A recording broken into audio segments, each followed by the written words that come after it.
Bismillahirrahmanirrahim. Assalamualaikum warahmatullahi wabarakatuh. Bismillahirrahmanirrahim. Alhamdulillahirabbil alamin wassalatu wassalamu ala sayyidil mursalin sayyidina maulana Muhammad wa ala alihi wa ashabihi ajma'in wa la hawla wa la quwwata illa billahil aliyyil azim. Allahumma aftah lana hikmataka wa anshur alaina rahmatak min khazaini rahmatika ya arhamar rahimin.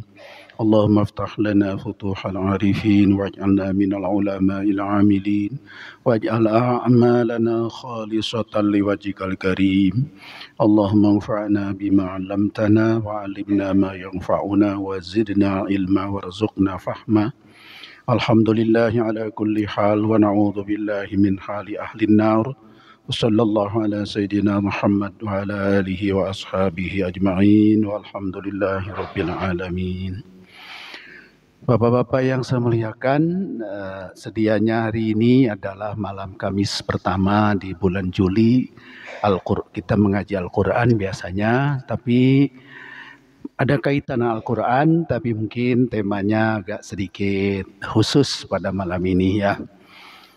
Yaitu tadi malam saya juga ngisi pengajian Al-Quran di salah satu majelis, satu masjid. Ada muncul pertanyaan seperti ini. Nah, saya akan coba mengomentari ini kaitan Al-Quran juga. Pertanyaannya begini. Saya singkatkan saja.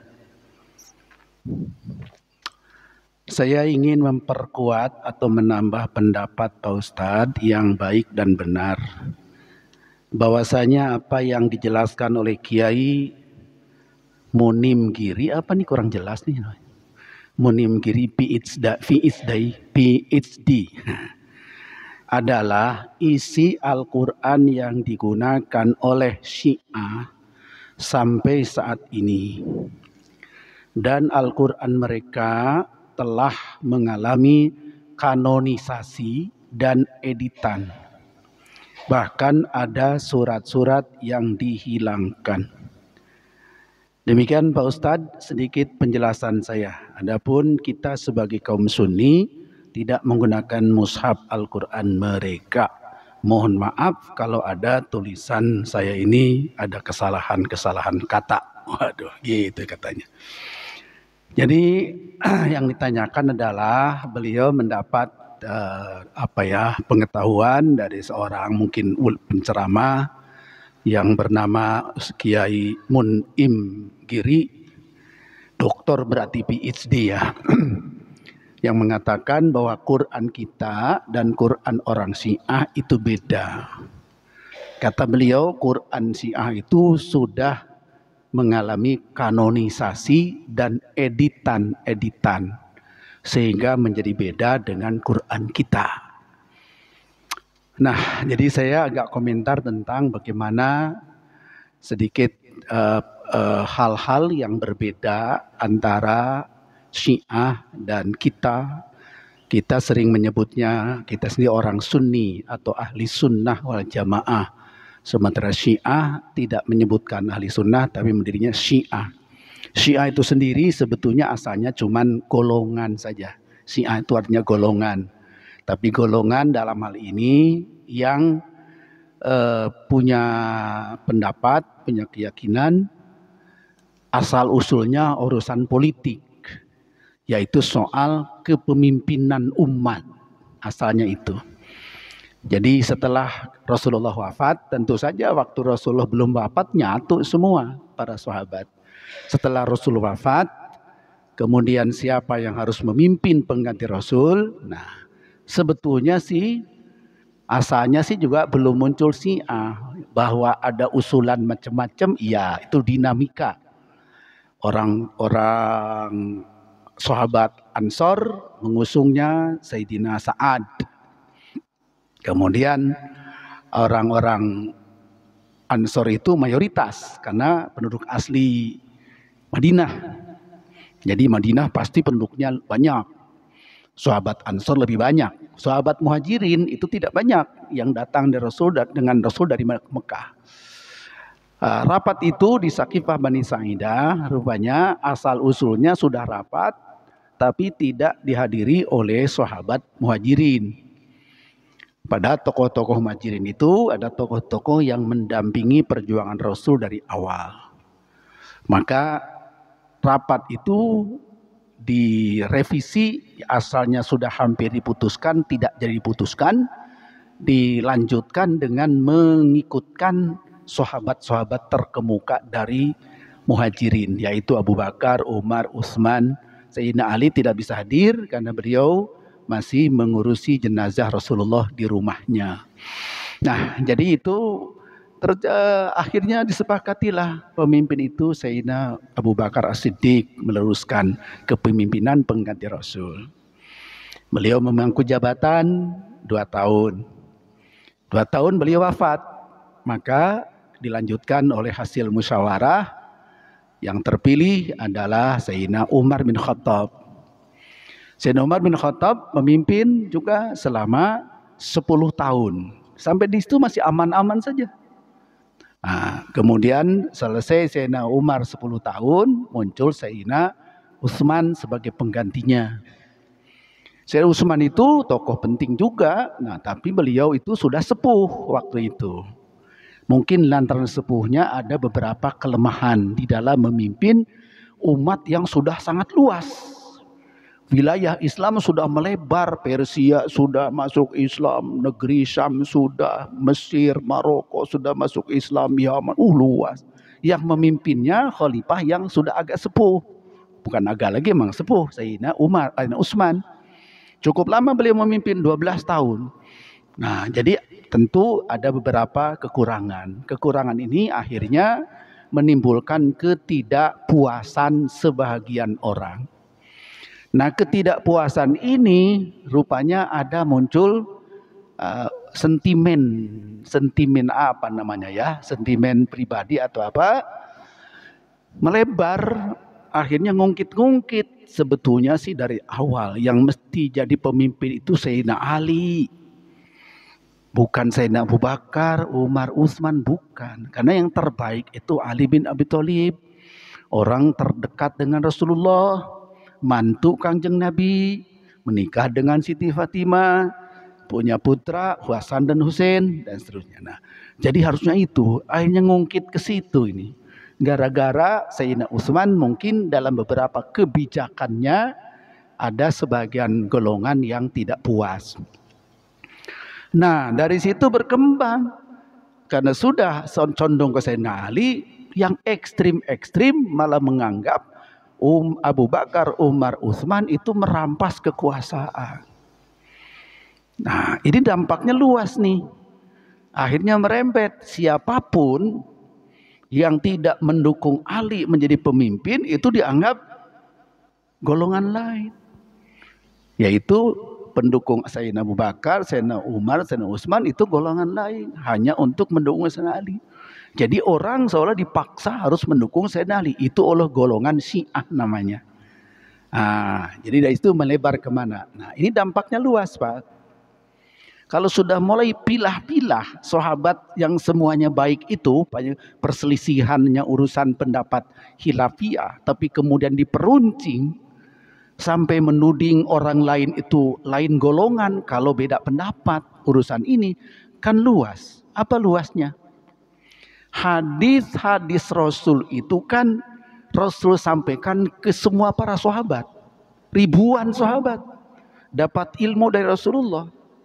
Lalu dari sahabat yang ribuan diajarkan kepada generasi terus sahabat tabi'in, terus dari generasi-generasi. Oleh orang yang condong kepada pandangan Syiah, maka hadis Rasul yang diriwayatkan oleh orang yang tidak mendukung Sayyidina Ali tidak diterima. Jadi harus pendukung semua. Inilah muncullah, jadi makin sengit nih. Berarti hadis riwayat Abu Bakar nggak diterima dong. Hadis yang dari Siti Aisyah nggak diterima dong. Yang dari Sayyidina Umar, Sayyidina Utsman nggak diterima dong. Iya, oleh orang-orang yang mengaku Syiah tadi. Karena harus semua itu pendukung Sayyidina Ali semua. Jadi jelas di sini masalah politik masuk ke urusan agama. Akhirnya hadisnya juga beda. yang dikumpulin oleh ulama-ulama ahli sunnah, semua riwayat dari semua dikumpulin, lalu disortir oleh ahlinya, jadilah Musnad Imam Ahmad hadis. Ada hadis disusun oleh Imam Syafi'i, ada disusun oleh Imam Ahmad, ada disusun oleh Imam Bukhari, terus oleh Imam Muslim. Terima semua itu ahli sunnah. Nah orang Syiah nggak mau, pilih lagi. Itu yang mungkin maksud disortir itu. Disortir. Enggak. Kalau yang meriwayatkannya bukan pendukung Sayyidina Ali, jangan diterima itu. Itu musuh. Karena mereka pengkhianat gitu. Akhirnya hadisnya beda. Yang terkenal di kalangan kita hadis Bukhari, Muslim itu terkenal. Sebetulnya bukan cuman itu ya. Imam Ahmad juga lebih duluan menyusun Musnad Imam Ahmad. Itu nggak dipakai oleh orang Syiah. Mereka punya kumpulan hadis tersendiri yang hanya riwayat sebahagian sahabat yang oleh mereka dianggap lurus. Nah, jadi sun hadisnya juga beda. Ini resiko akibat politik yang berbeda kepemimpinan. Yang ditanyakan bukan hadis, Pak Ustadz, Qur'annya kan gitu. Kok jadi cerita hadis sih? Ya, ini kan supaya ada gambaran dulu nih, gambaran perbedaan antara Sunni dan Syiah. Sekarang cerita Quran. Nah, kalau Quran mau cerita agak panjang ya. Mari dari awal dulu nih, dari awal. Quran turun ke Kangjeng Nabi ya, supaya kita gambarannya jelas. Karena bagaimana tadi ada ungkapan orang Syiah itu Qurannya beda. Atau paling tidak udah di kanonisasi. Kanonisasi itu berarti di apa namanya? Di revise, dijadikan artinya di apa namanya? Ditadwin kalau bahasa Arab sebetulnya. Kalau bahasa kitanya di apa namanya itu? Ya, dikumpulkan jadi satu kitab. Quran turun ke Nabi Muhammad. Begitu turun ke Nabi Muhammad dari Allah melalui malaikat Jibril, langsung oleh Rasul didikte ke sahabat. Sahabat dengan tekun, dengan khusyuk dengerin itu. Telah turun firman Allah. Lalu Rasul bacakan, A'udzubillahi minasyaitonir rajim, ini didengar oleh sahabat. Lalu dihafalin. Setiap turun yang bisa nulis ditulis. Disimpan sendiri di rumahnya. Ini tulisan saya, ayat ini baru turun dari Allah. Dihafalin, ditulis. Yang bisa nulis, yang nggak bisa nulis, dihafalin saja. Jadi Bapak bisa bayangkan berapa banyak sahabat yang ngapalin sama yang nulis kira-kira. Ya banyak atuh. Nah saya mau terus. Supaya lebih konkret, jadi saya bukan ngarang-ngarang, saya mau kutip. Jadi terpaksa saya bawa buku nih. Buku mata kuliah tafsir dan hadis tahun 70-an. Jadi buku saya tahun berapa ini ya? Maaf nih sekedar nostalgia saja. Tanggal 20 bulan 4 tahun 69. Nah, udah lahir belum Bapak? Tahun 69 buku ini ya. Yang beli kakak saya, Badruz Zaman, mahasiswa IAIN Sunan Gunung Jati, Bandung. Siapa saja yang menuliskan wahyu? Yang bisa nulis berarti nih, saya mau sebut satu-satu nih supaya itu ngomong doang, enggak, saya mau sebut orangnya biar yakin. Satu yang nulis nih, yang menuliskan Quran sejak Rasul turunkan, didiktekan Rasulullah, yang bisa nulis, tulisannya simpen. Gitu ya. 1 Abu Bakar As-Siddiq, 2 Umar bin Khattab, 3 Utsman bin Affan, 4 Ali bin Abi Thalib, 5 Amir bin Fuhairah, 6 Ubay bin Ka'ab, 7 Thabit bin Qais, 8 Zaid bin Thabit, 9 Muawiyah bin Abi Sufyan, 10 Yazid saudaranya Muawiyah, kemudian 11 Al-Mughirah bin Syu'bah, 12 Az-Zubair bin Awam, 13 Khalid bin Walid, 14 Al-A'la Al-Hadrami, 15 Amr bin As, 16 Muhammad ibnu Maslamah. Ini yang tercatat dalam buku aja. Itu semua nulis. Jadi punya tulisan. Nah, jadi yang bisa nulis setiap turun tulis, disimpan. Ya kadang-kadang tulisnya dari apa? Dalam kulit, kadang-kadang kulit domba tulisin. Belum ada kertas. Kadang-kadang pelepah kurma dikeringin ditulisin. Kadang-kadang tulang yang pipih, batu yang pipih-pipih ditulisin, dikumpulin mungkin di kamarnya gitu ya. Kebayang setumpuk kali ya. Kebayang setumpuk ditulis itu. Itu yang bisa nulis. Sekarang selain yang nulis pasti ngapal, sebab sebelum nulis rata-rata ngapal dulu itu Pak. Kalau kita kan dibalik ya, nulis dulu baru ngapalin ya. Yang bagus tuh menghafal dulu baru tulisnya. Bapak gitu juga nggak? Saya dulu di sekolah itu, jangan tulis dulu, hafalin dulu. Sudah hafal baru tulis. Dulu gitu zaman saya masih sekolah itu, masih di pondok, hafalin dulu, sudah hafal baru tulis. Bukan tulis dulu. Kalau tulis dulu nanti malas ngapalin. Ada tulisan ini simpen aja. Nggak hafal-hafal itu. Nah, jadi memang sebetulnya hafal dulu sebelum nulis. Nah, siapa yang hafal? Tadi yang nulis ya, sekarang yang hafal. Berarti yang hafal mah banyak Pak. Yang nulis mah sedikit. Karena tidak banyak orang bisa nulis waktu itu. Tapi yang nulis ada. Sekarang yang hafal. 1 Abu Bakar, 2 Umar, 3 Utsman, 4 Ali radhiyallahu anhum, 5 Tolha, 6 Sa'ad, 7 Hudzaifah, 8 Salim, 9 Abu Hurairah, 10 Abdullah bin Mas'ud, 11 Abdullah bin Umar, 12 Abdullah bin Abbas, 13 Amr bin As, 14 Abdullah bin Amr bin As, 15 Muawiyah, 16 Ibnu Zubair, 17 Abdullah bin As-Sa'ib, 18 Siti Aisyah, 19 Siti Hafsah, 20 Ummu Salamah, 21 Ubay bin Ka'ab, 22 Mu'ad bin Jabal, 23 Zaid bin Thabit, 24 Abu Darda, 25 Abu Zaid, 26 Majma' bin Jariyah, 27 Anas bin Malik. Ini yang tercatat saja. Itu pada hafal semua. Masih ada lagi, terusin. Ternyata ada lagi. Ubaidah bin Samit, ini asli Madinah nih. Fudalah Ibnu Ubaid, Maslamah bin Khalid, Qais bin Abi So'ah, Tamim Ad-Dari, Uqbah Ibnu Amir, Salamah bin Makhlad, Abu Musa Al-Ash'ari. Itu penghafal asli Madinah. Bahkan ada perempuan hafal Quran. Siapa beliau? Ummu Waraqah.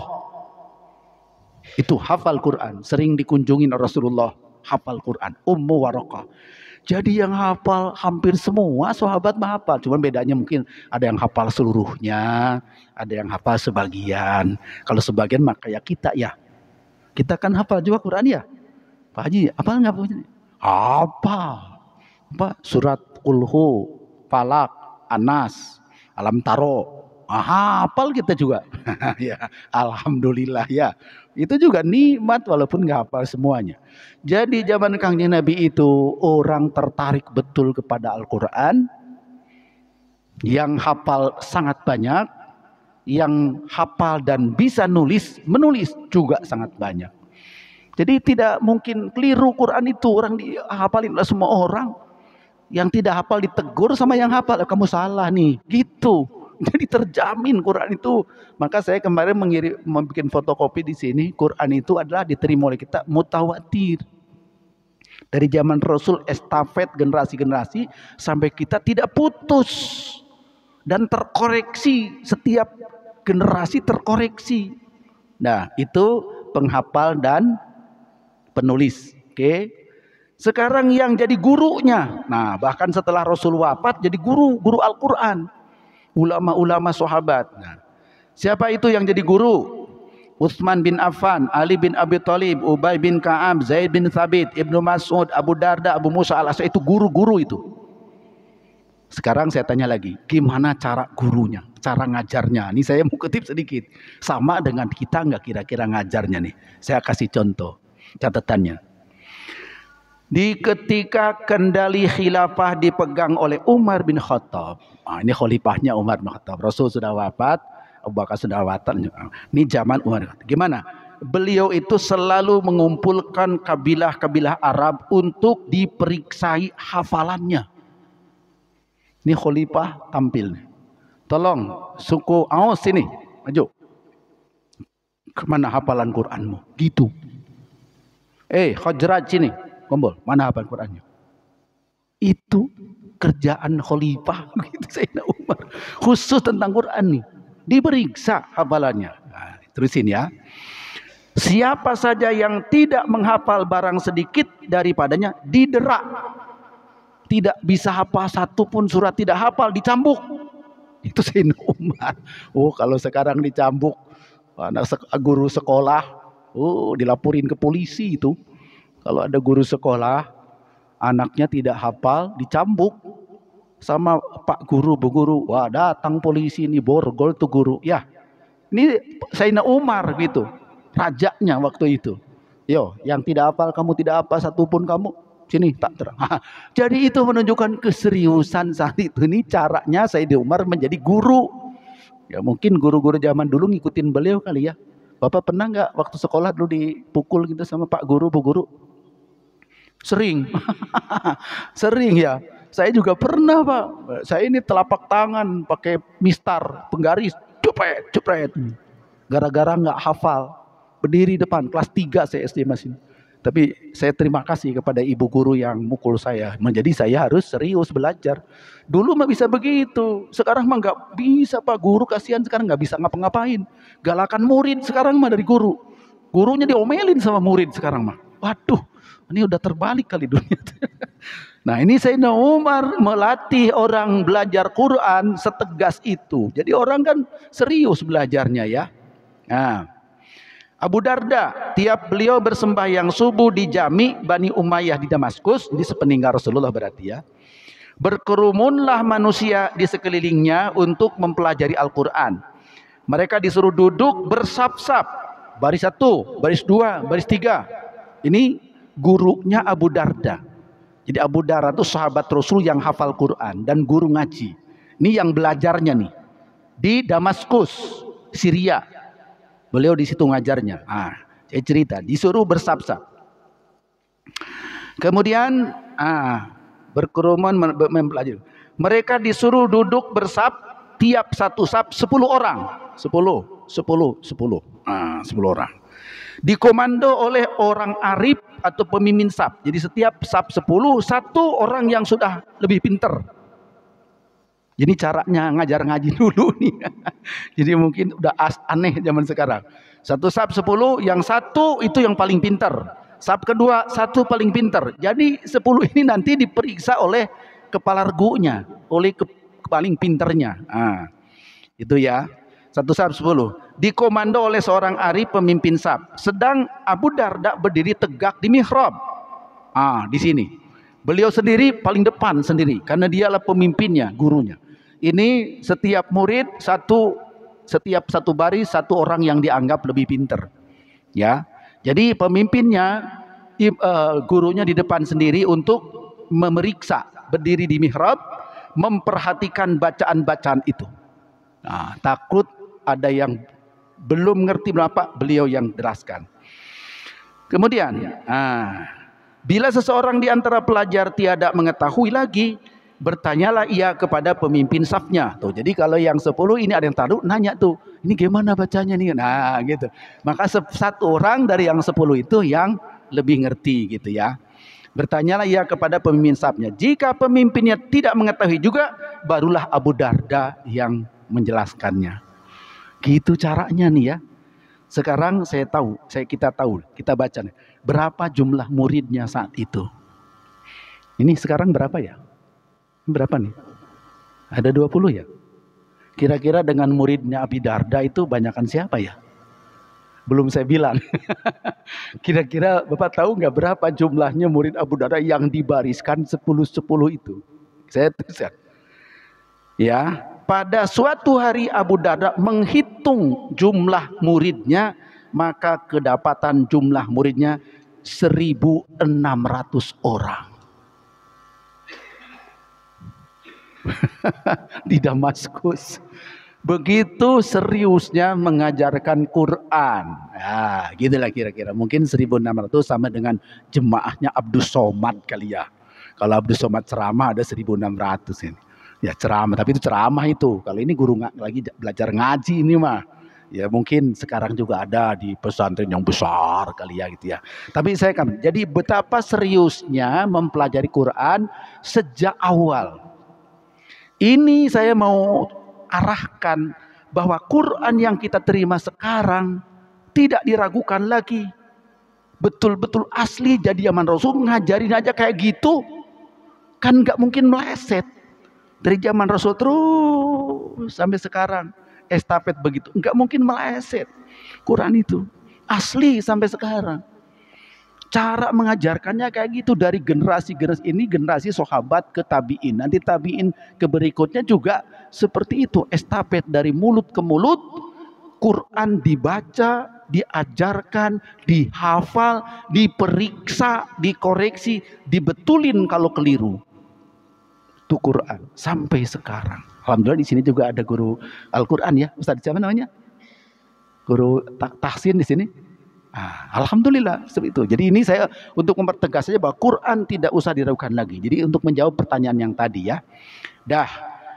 Terus berarti kita tahu bahwa Quran itu adalah dari awal dipelihara dengan dua cara. Satu dengan hafalan, kedua dengan tulisan. Nah, sekarang saya kembali kepada tulisan. Ketika Sayyidina Abu Bakar menjadi pemimpin, terjadilah satu peperangan melawan orang murtad di Yamamah namanya. Orang murtad itu ngaku nabi, namanya Musailamah Al-Kadzab. Dia punya tentara lumayan Pak. 2 kali diperangin oleh Sayyidina Abu Bakar itu belum mempan. Lalu diturunkanlah jago perang Khalid bin Walid. Kalau sudah turun jago perang nggak bisa lah, hancur lebur oleh Khalid bin Walid. Tapi banyak para sahabat yang hafal Quran wafat. Maka ketika ada wafat itu ada kegelisahan Sayyidina Umar. Waduh, kalau yang hafal-hafal Quran banyak yang meninggal, gimana nanti? Kalau ada perang lagi, pada meninggal lagi. Perang lagi, pada meninggal lagi. Bisa-bisa Quran ini nanti hilang. Kalau gitu buru-buru dikumpulin, ditulis. Kalau tulis kan bisa dijaga tuh. Kalau hafalan kan orang masing-masing. Orangnya wafat ya hilang.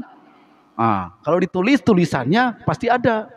Maka Umar punya pikiran, harus ditulis, dikumpulin. Memang masing-masing punya tulisan, tapi belum tentu lengkap. Kumpulin, selengkapnya. Kumpulin, tulis, rapihkan. Usul beliau ke Sayyidina Abu Bakar sebagai khalifah. Jadi ini baru tahun kedua kewafatan Rasulullah. Abu Bakar ngeles dulu sementara nggak setuju. Waduh, nggak disuruh lah oleh Rasulullah itu. Nggak disuruh bikin begitu, suruhnya kita baca saja, baca hafalin aja gitu. Lama itu diskusi, tapi akhirnya sepakat. Oh iya ya, kata Umar, betul Rasul tidak suruh, tapi ini baik untuk kita di masa depan. Nah, konon waktu itu sebetulnya sedang kumpul di situ ada Abu Bakar, ada Umar, ada Zaid bin Thabit, sekretaris Rasul. Zaid itu apa-apa kepercayaan Rasul untuk nulis apapun itu Sayyidina Zaid itu. Pendek cerita saya singkatkan, akhirnya disepakati kita tulis yang rapi, kumpulin semua, simpen supaya aslinya ini tidak bisa berubah menjadi dokumen penting. Akhirnya setuju, siapa yang akan melakukan ini? Maka yang dipilih ketuanya ya juru tulis Rasulullah tadi, Zaid bin Thabit. Siapa anggotanya yang ikut berkiprah dalam penyusunan? Di antaranya Sayyidina Utsman dan Sayyidina Ali ikut mengumpulin. Maka saya kembali kepada tadi, kenapa Syiah tidak percaya kepada Quran itu? Bukankah yang ngumpulinnya Zaid bin Thabit disaksikan dan diperiksa oleh Sayyidina Ali? Kan Syiah itu penganut Sayyidina Ali, pengikut Sayyidina Ali. Jadi kalau ada orang Syiah tidak percaya kepada Quran, berarti tidak percaya kepada Sayyidina Ali. Padahal mereka itu mengkultuskan Sayyidina Ali. Jadi itu logika tuh. Sayyidina Ali ikut di situ. Kumpul resmi, udah diperiksa macam-macam, udah simpan nih, disimpan di rumah khalifah. Nah, ketiga khalifah wafat, disimpan Sayyidina Umar, tapi Sayyidina Umar menyerahkannya kepada putri beliau Siti Hafsah. Siti Hafsah itu istri Rasulullah. Simpan, karena Siti Hafsah juga hafal Quran itu. Siti Hafsah, Siti Aisyah itu hafal Quran itu. Akhirnya disimpan di situ. Lewatlah masa Sayyidina Abu Bakar, Sayyidina Umar, masuk Sayyidina Utsman. Nah, pada zaman Sayyidina Utsman muncul lagi, ada problem baru lagi. Apa? Islam yang sudah menyebar kemana-mana, Ada seorang sahabat namanya Hudzaifah. Berkeliling dia, berkunjung ke berbagai wilayah, ke berbagai negara Islam gitu ya, ke berbagai daerah. Menemukan bacaan Qur'annya agak beda-beda gitu. Kok di Basrah pembacaannya begini ya? Di sini begini, keliling beliau. Terpikir, waduh, kalau beda-beda nanti makin lama makin beda dong orang baca Quran. Yang benar yang mana? Tuh, pulang ke Madinah, lapor ke sahabat waktu itu pemimpinnya Sayyidina Utsman. Sayyidina Utsman terima laporan itu, kita ambil. Caranya apa?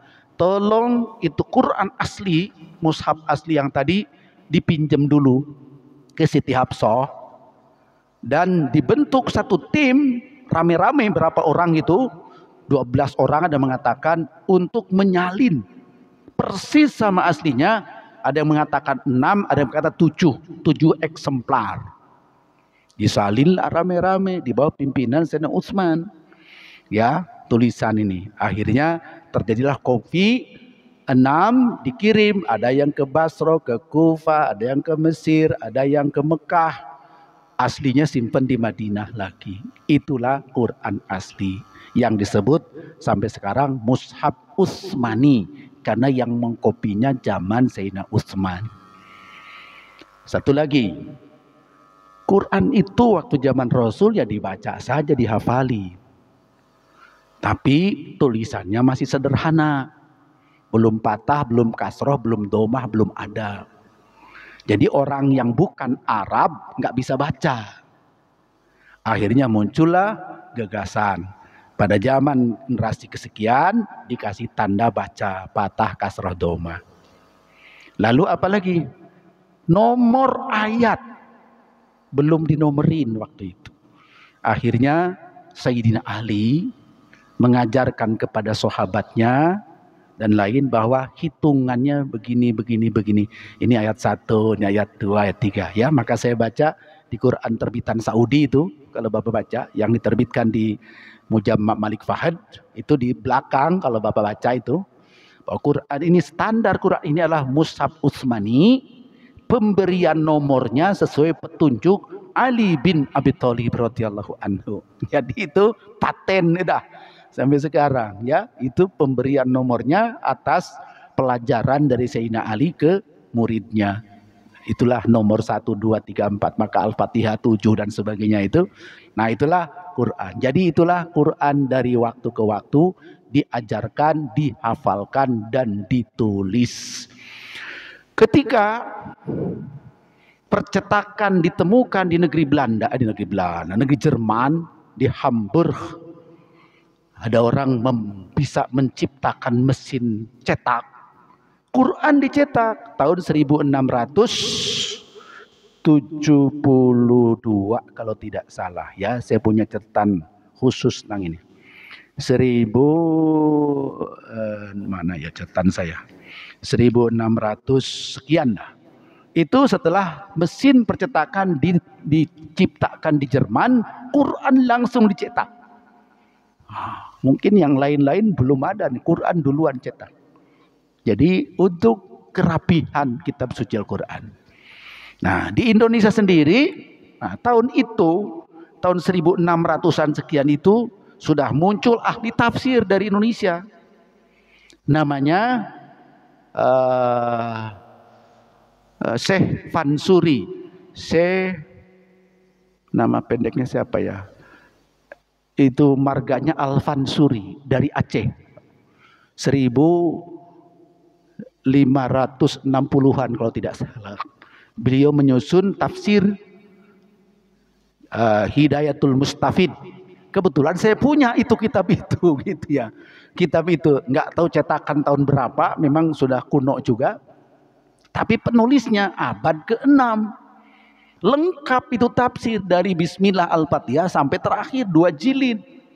Saya masih menyimpan kitab itu sampai sekarang. Jadi saya tegaskan dari abad ke abad, dari waktu ke waktu, Quran itu terjaga keasliannya oleh berbagai cara. Oleh hafalnya para penghafal, oleh tulisannya para penulis, oleh cetakannya para percetakan dari dulu sampai sekarang. Lalu tadi ditanyakan, katanya orang Syiah itu merubah-rubah, mengoreksi-ngoreksi. Nah ini dia, saya bawa Quran Syiah nih Pak. Bapak lihat ini, diterbitkan oleh Ansarian Publication PH Book 55 Qum, Islamic Republic of Iran. Saya periksa, nggak ada beda Pak. Jadi Syiah yang mana yang merubah-rubah kalau gitu? Ini resmi Pak, pemerintah. Bapak bisa lihat, pemerintah Iran, Republik Islam Iran. Jadi bukan Quran zaman dulu, Quran sudah republik. Dulu kan belum republik. Dulu namanya Kerajaan Persia ya. Itu zaman Reza Pahlavi, rajanya. Shah Reza Pahlavi. Ini sudah republik, berarti sudah zaman Khomeini. Ini Qurannya Pak, saya sudah baca. Bahkan saya penasaran, coba surat At-Taubahnya pakai bismillah enggak? Itu saya periksa ya. Kan itu agak khas tuh. Di kita ini surat At-Taubah enggak pakai bismillah. Saya buka, enggak pakai juga, malah pakai doa, sama dengan Quran kita ini. Jadi mohon maaf, jadi yang mengatakan Syiah Qurannya beda, sepengetahuan saya mungkin ada Syiah tertentu yang memang beda. Tapi yang resmi yang saya punya ini dari Iran, terbitan Iran, saya baca-baca Quran ini, jumlah suratnya sama 114. Yang beda sedikit jumlah ayat, karena jumlah ayatnya jangankan di kita, di tafsir kita juga kadang-kadang beda Pak. Bedanya apa? Beda menggabungkan ayat. Jadi ada 2 ayat yang pendek digabungkan jadi 1, gitu. Ya. Ada ayat panjang dibagi 2 jadi 2 ayat. Itu bisa menimbulkan jumlah ayat beda.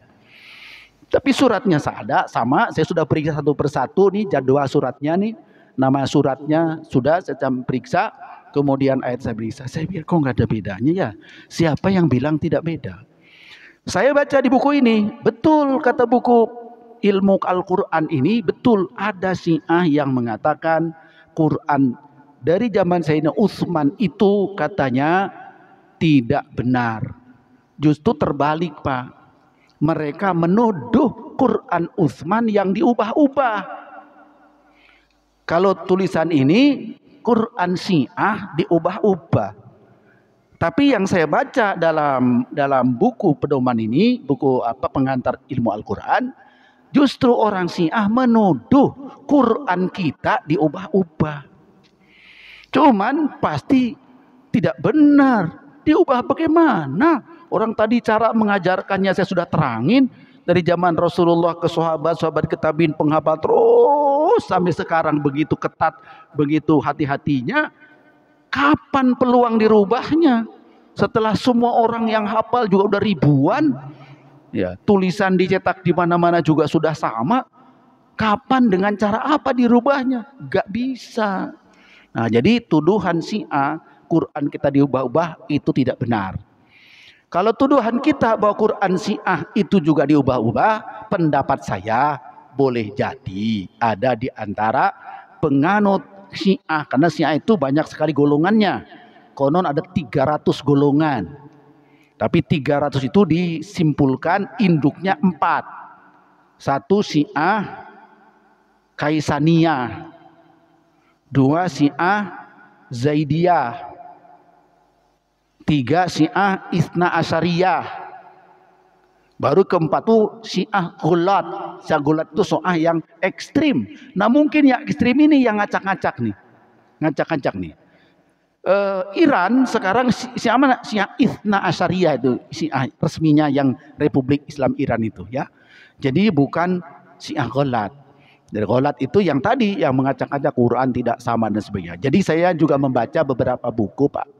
Ada pertemuan para ahli di pesantren Sidogiri Jawa Timur.